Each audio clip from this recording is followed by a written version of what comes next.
ये कौन सबुदिन फूल गुंथुची और सबुदिन रास्ता सजाउची समझे करुले अभियोग करुले ये पचारे फूल कहीं तोड़ुचु ना मोर गुरुदेव कहते दिन दिन प्रभु रामचंद्र आसवे तो से अन्य लोक मैंने कहते अरे बड़ बड़ तपस्वी माने साधु संत माने हिमालय तपस्या कर हजार हजार वर्ष बीती जाऊँगी से रूपटा दर्शन होनी तू गोटे साधारण नारी छोट जातिर लोक तू सबुदिन आनिक फूल बिकुचु कौन प्रभु आसवे ना मो गुरुदेव कहते आपड़ कहीपारती आपको धन्यवाद आपको निंदा करूनी मो गुरुदेव कहते मो गुरुदेव आदेश पालन करुच्ची गुरुमुख पद्म वाक्य चित्ते करिया ऐक्य आरना करियो मानस तो अनेक लोक मैंने प्रयास करुले आज डेट रे हमर जो माताजी माने अनेक लोक माने भक्ति करछंती स्त्री लोक करछंती भगवान सामने नृत्य करछंती लोक माने भाषुट करछंती ये एते बड़ माताजी हे गेलानी ये एते बड़ पिताजी हे गेलानी नाचुची गाउची घर रो बहुटा विभिन्न प्रकार कहउछ ना नहीं परंतु सब एते शिक्षा मिलुची सब का कथा सुन नथिले गुरुदेव जो आदेश कहिथिले से प्रकार निष्ठा भाव सेवा करुले समय आसीला से समय आसीला जो गुरुमुख पद्म वाक्य गुरुदेव जो कहिथिले से समय आसीला प्रतीक्षा करुले दिन दिन स्वयं राम भगवान आसिले स्वयं भगवान राम आसिले आसिक दर्शन देते से कथा में श्रवण कर रामलीला रामायण तो आमको ये जो शरीर मिलता ये मिलता कहर तात्पर्य है गोटे छोट जातिर गोटे निम्न जातिर गोटे जवन जातिर गोटे जदि नारी गोटे झीटी जदि जप कर भजन कीर्तन कर गुरु को आश्रित ही भगवान का परम भक्ति कर परम धाम को प्राप्त कर कहीं न कर तो जो व्यक्ति करूना सबरीकर किसी कथा शुण जिज्ञासा किसी शिक्षा प्राप्त कर ए प्रकार करवा आम जीवन सार्थक हम कहने अनेक अनेक कथा अच्छी आम कलानिधि प्रभु आसती जो कि ब्रह्मपुर लांजीपुर तरफ किसी आम निवेदन करवा किसी 10-15 मिनट भगवान को हरिकथा श्रवण करवा हरे कृष्ण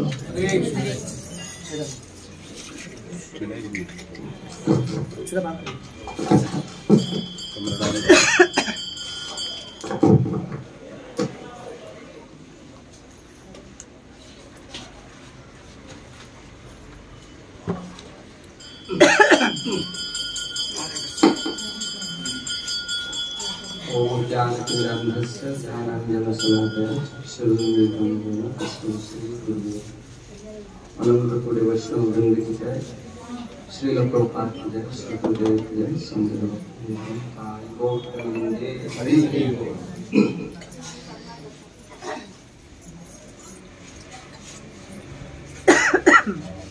तो आपण माने केते सौभाग्य मु वर्तमान बसी चिंता करथुली जे आपण माने समस्ते परम सौभाग्यशाली कारण ये आस्कारे पूर्वर बहुत साधु संत माने आसिकरी भगवान गुण नाम लीला सुंदर सुंदर वर्णन करी आपण मानकु कृष्ण भावना भावित करिया पे केते आशीर्वाद दैछन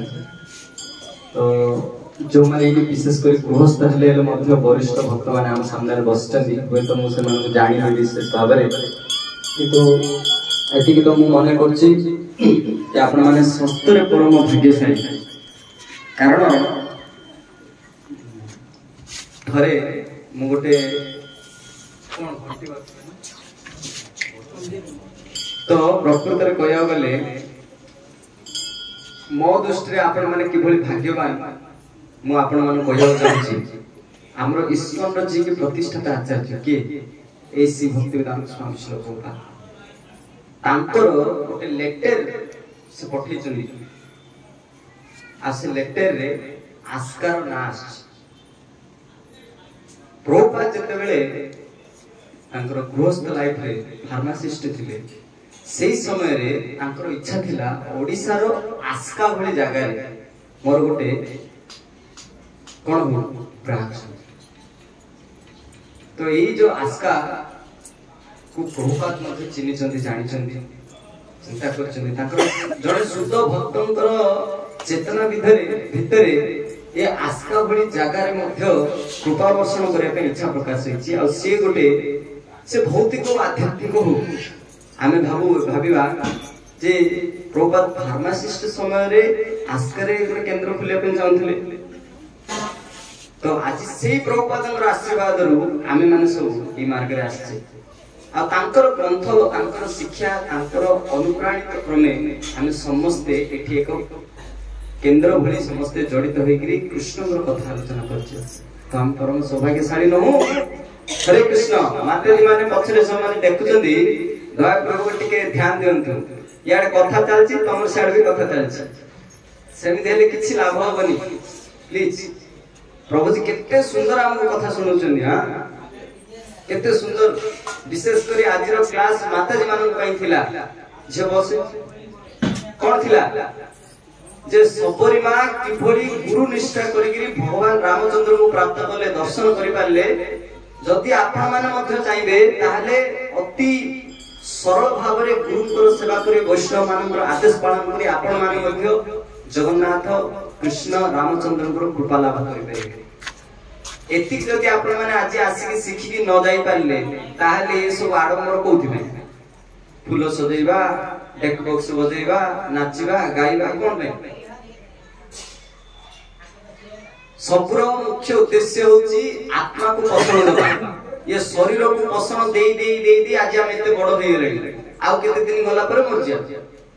किंतु आत्मा को पोषण देबा पे हेले एभली शुद्ध साधु मानक मुखरो हरि कथा श्रवण करियार अछि जदि आपण माने हरि कथा को ठीक ठीक रे कर्ण माध्यम श्रवण करूनांती तो आत्मा मध्य दुर्बल हो आ आत्मा जदि दुर्बल हे गला आपण माने संसार रे केते ए शरीर को रक्षण करिगिरी चकाचक करिगिरी मुंह को फ्रेश रखिगिरी बाल बाल सब मुंडेगिरी पूरा सेट देगी सेंटर लगेगिरी पूरा हैप्पी हेगिरी रोइले आपण बाहर खाली कोन स्माइलिंग फेस क्राइंग हार्ट ए बाबा हृदयडा कांदिलाणी रे मुंह को देखु छी बहुत सुंदर कोन लाभ हृदय जदि कांदुथबो बाहर को आमे देखे होता मु बहुत बड़ भक्त कि बहुत बड़ खुशी रही छी मो पाकर बहुत धन संपत्ति प्रतिष्ठा लाभ पूजा सब रही छी कोन लाभ ये सब मिथ्या अहंकार गले रही छी जड़र प्रतिष्ठा सुकरीर विष्ठा ये जड़वादी मानकर जो खुशी